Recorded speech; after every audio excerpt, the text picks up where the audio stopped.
दोस्तों, इस वीडियो में हम आपके मन में उठ रहे चंद्रयान-3, विक्रम लैंडर और लैंडर से बाहर आए प्रज्ञान रोवर से जुड़े सारे सवालों के जवाब आपको देने वाले हैं। जैसे कि इन सभी से जुड़े सारे लेटेस्ट अपडेट और आने वाले समय में ये क्या-क्या उपलब्धि हासिल करने वाली है, इससे संबंधित आपको सारी जानकारी मिलने वाली है। इसलिए वीडियो को पूरा लास्ट तक जरूर देखें। दोस्तों, चंद्रयान-3 से एक के बाद एक लगातार अच्छी खबर आती जा रही है। इसरो का कहना है कि विक्रम लैंडर से रोवर अब निकल चुका है और आपको बता दें कि रोवर एक चलता फिरता रोबोट ही होता है, जिसमें इस वीडियो में आप देख सकते हैं कि इस रोवर में 6 पहिए लगे हैं ताकि लंबी दूरी को ये तय कर सके। और ये रोवर रात के 12:30 बजे से एक्शन में है। सबसे पहले तो आप इस तस्वीर में देखिए कि कैसे इस रैंप के जरिए प्रज्ञान रोवर विक्रम लैंडर से बाहर आया और चांद की सतह पर ये मून वॉक लगातार करती जा रही है। और ये तस्वीर अपने आप में ये बताने के लिए काफी है कि भारत ने कितनी बड़ी ऐतिहासिक उपलब्धि हासिल कर ली है। और सबसे अहम बात तो ये है कि इस रोवर के चलने से इसके पहिए में लगा अशोक स्तंभ का निशान चांद की जमीन पर छपता चला जाएगा। यानी जहां जहां ये रोवर जाएगी वहां वहां अशोक स्तंभ छपता चला जाएगा और भारत की उपलब्धि का प्रमाण ये साबित करता जाएगा। और इस समय ये रोवर लगातार चांद की सतह पे पिक्चर्स और वीडियोस लेने में बिजी है, जो आने वाले वक्त में पूरी दुनिया के लिए काम आएगी। हम आपको बताएंगे कि इस वक्त रोवर वहां चांद की सतह पर क्या क्या कर रहा है, लेकिन उससे पहले आपको बताएंगे कि लैंडर से रोवर को निकालने का काम कैसे किया गया। तो दोस्तों, ये जानने से पहले वीडियो को लाइक और चैनल को सब्सक्राइब करके बेल नोटिफिकेशन को ऑन कर लीजिए ताकि सारे अपडेट्स आपको सबसे पहले मिल सके। सबसे पहले लैंडर का गेट खोला गया और फिर अंदर सो रहे रोवर को जगाया गया और उसका रैंप फोल्डेड था, यानी कि मोड़ा हुआ था। वो एक हिस्से में नहीं था, 2 हिस्से में मोड़ा था और लैंडर से रोवर तेजी से ना उतरे, इसलिए रोवर एक तार के सहारे लैंडर से जुड़ा था ताकि वो धीरे धीरे रैंप के सहारे चांद के जमीन पर उतर सके। इस तरह से रोवर को धीरे धीरे लैंडर से चांद की सतह पर निकाला गया। क्योंकि रोवर की स्पीड थोड़ी सी भी ज्यादा होती तो वो रोवर को काफी ज्यादा नुकसान हो सकता था।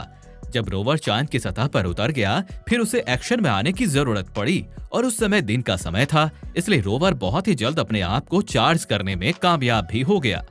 आपको बता दें कि जिस तरह से धरती पर 14 दिन होते हैं, तो वहीं चांद पर 1 दिन के बराबर होता है। मतलब चांद की सतह पर सूर्य का प्रकाश लगातार 14 दिनों तक बना रहेगा और फिर 14 दिन बीत जाने के बाद अगले 14 दिन तक लगातार चांद की सतह पर वहां जहां लैंडर उतरा है लगातार अंधेरा छाया रहेगा। इसलिए अब लगातार 14 दिनों तक रोवर चांद की सतह पर काम करता रहेगा। आपको बता दें कि रोवर पर जैसे ही सूरज की रोशनी पड़ी तो रोवर के सोलर पैनल्स एक्टिव हो गए और पहले जो बंद पड़े थे अब खुल चुके हैं, जिसके जरिए बैटरी की चार्जिंग शुरू हो चुकी है और बैटरी के चार्ज होते ही कैमरा वगैरह ऑन हो गए हैं और उसमें जो तमाम उपकरण और गैजेट्स लगे हुए हैं वे सारे के सारे ऑन हो चुके हैं। इस तरह से प्रज्ञान रोवर ने इसरो को पिक्चर्स भेजना भी शुरू कर दिया है और अगले 13 दिनों तक लगातार चांद की सतह पर परीक्षण करता रहेगा। और फिलहाल वो अभी विक्रम लैंडर से 500 मीटर के दायरे में परीक्षण कर रहा है और रोवर क्या क्या स्टडी करेगा ये हम आपको अब बताते हैं। सबसे पहले तो आपको बताते हैं कि रोवर पर 2 पेलोड लगे हैं। पहला पेलोड का नाम है लेजर इंड्यूस्ड बैकग्राउंड स्पेक्ट्रोस्कोप और इसका 2 काम होगा। पहला काम चांद की सतह पर मौजूद केमिकल की अमाउंट और क्वालिटी की जांच करेगी और दूसरा काम है कि चांद की सतह पर मिनरल्स यानी कि खनिज की खोज की जाएगी ताकि ये पता चल सके कि चांद की सतह पर जो मिनरल्स है वो किस चीज की है और चांद की सतह पर पानी कितनी मात्रा में है। अब दोस्तों, आपको दूसरे पेलोड का काम बताते हैं। इसका नाम है अल्फा पार्टिकल एक्सरे स्पेक्ट्रोमीटर और इस दूसरे पेलोड का काम रहेगा कि वो चांद की सतह पर मैग्नीशियम, एल्युमिनियम, सिलिकॉन की खोज करेगा और दूसरा काम होगा कि पोटेशियम, कैल्शियम, टीन और लोहे की खोज करेगा। इस तरह से रोवर जांच तो करता रहेगा, लेकिन साथ ही साथ विक्रम लैंडर भी वहां केवल खड़े रहने का काम नहीं करेगा। उस पर भी 4 पेलोड लगाए गए हैं। पहला पेलोड का नाम है रंभा, जो चांद की सतह पर सूर्य से आने वाले प्लाज्मा की डेंसिटी का जांच करेगा और प्लाज्मा में क्या चेंज हो रहे हैं उसकी जांच करेगा।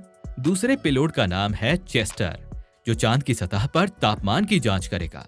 तीसरे पेलोड का नाम है इल्सा, जो अगले 13 दिनों तक चांद की सतह पर भूकंप की जांच करेगा और साथ ही अंतिम और चौथे पेलोड का नाम है LRA, जो चांद की सतह पर गति विज्ञान की जांच करेगा।